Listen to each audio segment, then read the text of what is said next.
My name is Tamra Oviatt, and I'm the founder of Sacred Activations. And I was invited up to share some sacred activations with the group. Okay. Are we doing the sacred activations next, hopefully? I think so. Oh, okay. That's exciting. What are sacred activations? Well, sacred activations actually activate the sacred geometry within your body instead of taking months or even years of meditative practices. And other activations turn on more cordon in your DNA, making you 3,000 times less likely to get a disease or a sickness. And also change belief systems. So depending on what sacred activation you're doing is what it's doing. So, but it changes the belief systems on like your physical body here, past life, future life. Also clears it out of genetics, out of your DNA, clearing out your ancestors, future and backwards, and clears you out of the collective consciousness and subconsciousness belief systems of humanity. Oh, okay. Wow. So it's all level, and it continues working 2 to even 3 weeks after receiving the activation.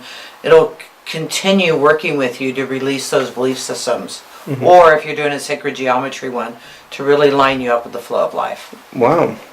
Cool. Yeah, it's really amazing. So we're about to see it. So do you want to describe how it is? It something that people repeat things back to you, or is it more like a kind of a self-hypnosis thing you want to describe?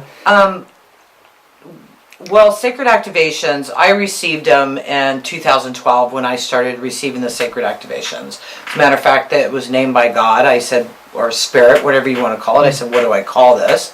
And I was told to call it sacred activations. And it's been quite a journey, and in learning about it, and spirit and masters have been coming to me and teaching me over the last 5 years on disconnecting from the collective consciousness and subconsciousness of humanity. And that's how we're changing the world, is because it's all, we are creating everything in this world. Mm-hmm. We are the creators of this world. You are the creator of your life. So whatever's going on in your life, or whatever's going on in the world, you are creating it. And as a collective consciousness, we are creating what's going on in this world, even the subconsciousness of humanity. You know how people say that you have a subconsciousness and it runs 95% of your life. Well, guess what? We're all one, right? And we're a collective consciousness, right? That also means there's a subconsciousness of humanity running humanity. So when we start changing those belief systems, that's how we change humanity. And that's what's going on. And people talk about, sorry, I'm just getting downloaded information. People are talking about, the spiritual warfares and stuff that are going on.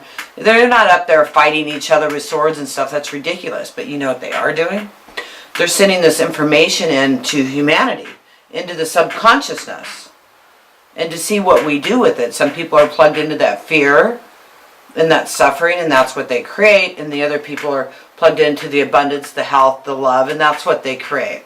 But what happens is, when you start unplugging from those fears and those angers, thousands of people, since we're a collective, are also unplugging from that, which means it makes it easier for more and more people to unplug from those fears. And I'm watching it happen in humanity, and we're going more and more and more into that love. And I'm seeing it all around me. I mean, talk about this 5 years ago, there'd be no way. Because the energy was just so dense, it just wouldn't compute. So you're optimistic, even despite current events. You think we're going in the right direction? Oh, absolutely. I think the current events, how horrific they seem, are actually absolutely beautiful, and I believe important, because people are coming together in community. Mm-hmm. People are coming together in love and support for each other, and I'm watching, praying. People are getting together and praying, and praying for the fires, or praying for the hurricane victims, and they're coming together, and I really believe that's creating much more love in this world. I mean, we are creating this, and we are now in the fifth dimensional. People saying, how do we go to the 5D? We're already in it. And what happens is, being in the 5D, we no longer have those filters we had in the 3D. So our thoughts and emotions are creating so much faster than they ever did before. And so we're watching this play out in humanity too. But when people keep unplugging from that fear and that suffering and continue to plug into that love and that community, it's bringing us together and it's waking people up. I'm super excited. Nice. I really am, yeah. I'm excited to see what happens downstairs when we do this. Yeah, it's beautiful. Oh. Cool. Yeah, it's beautiful. So we're going to do this together, and then are you also working with some of the patients on private sessions? What I was told that I'm going to do once I got here was I'm going to work with the group, and then I guess the group will meet once a week for the next 4 weeks. A smaller group, yeah. Over Zoom, and we can record that on cloud and then give it to you and you can edit it. Oh, it's online. You do this online. Okay. Yeah, I teach all over the world. I have people from all over the world I teach with. And where are you located? I'm Los Angeles area. Oh, wow. County, but by the beach. Thanks for coming up for this. Yeah, absolutely. Okay. So this is big. I just went and did this little interview blind. I don't know what question I should ask you, and then we'll ask that question. I'm not sure. What's next for humanity? Okay. That's good. Love. I mean, peace. My vision of this earth is that we as a nation and all the nations start getting together, and all these people that are trained engineers and stuff to go set up war zones are now going to be building waterways and helping the other countries. There's no reason why anybody on this planet should be without water, electricity, or food. There's plenty for everybody, and there's machines we can use that regenerate themselves for electricity. And I believe that we're going to come together and start building these infrastructures around the world. That's what I see happening. Yeah. And I do see world peace. Beautiful. Do you see that this kind of all the tumultuous stuff we're going through is the subconscious coming to light, and then we're actually seeing it for the first time, and though it looks horrific, we're processing it in a way? Do you, something like that? Is that? Well, it's like your belief systems can come up and slap you in the face, right? Mm-hmm. So it's coming up and it's showing people where they're at.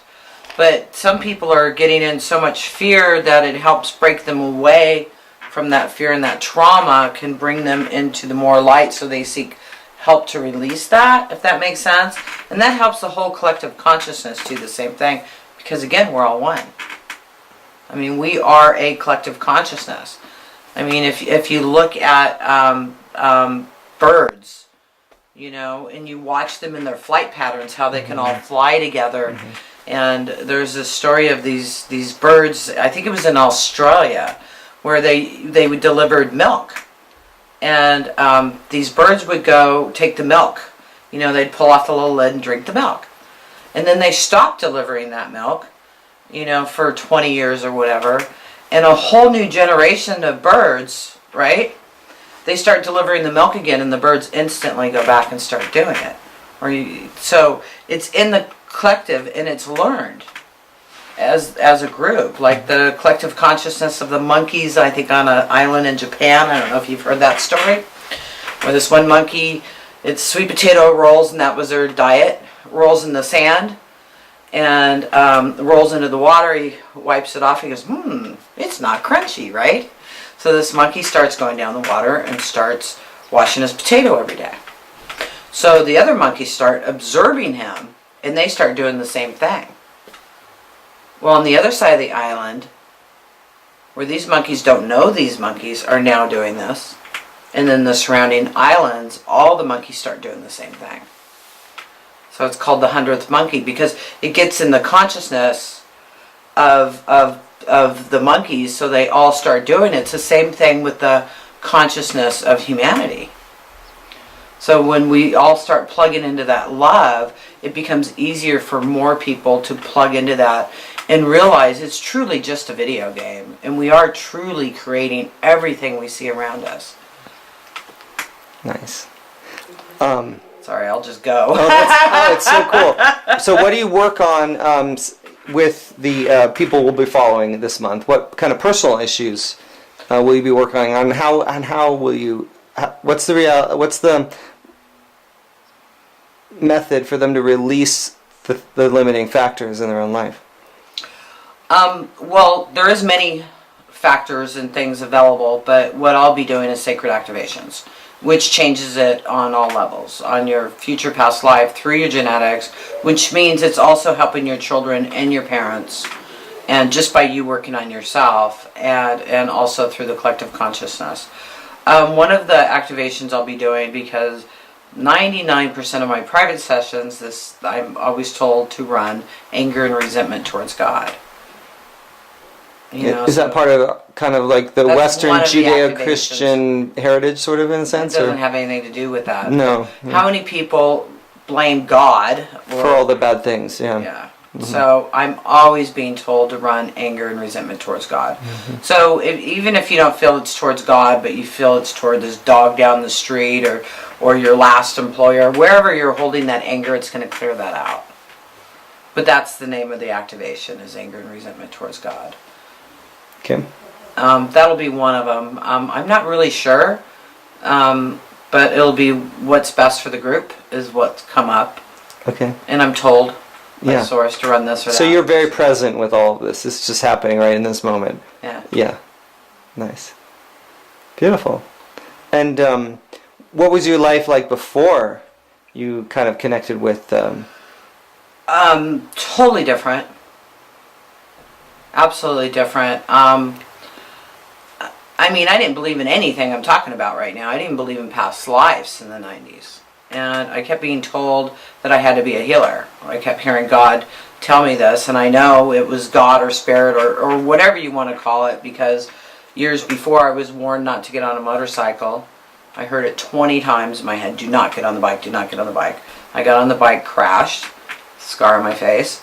If I wasn't wearing a helmet, I would have been dead. I mean, I was messed up pretty bad. So here's this voice again, you know. You have to be a healer, you have to be a healer. And I said, okay, show me what to... No, I said, prove to me this white light exists.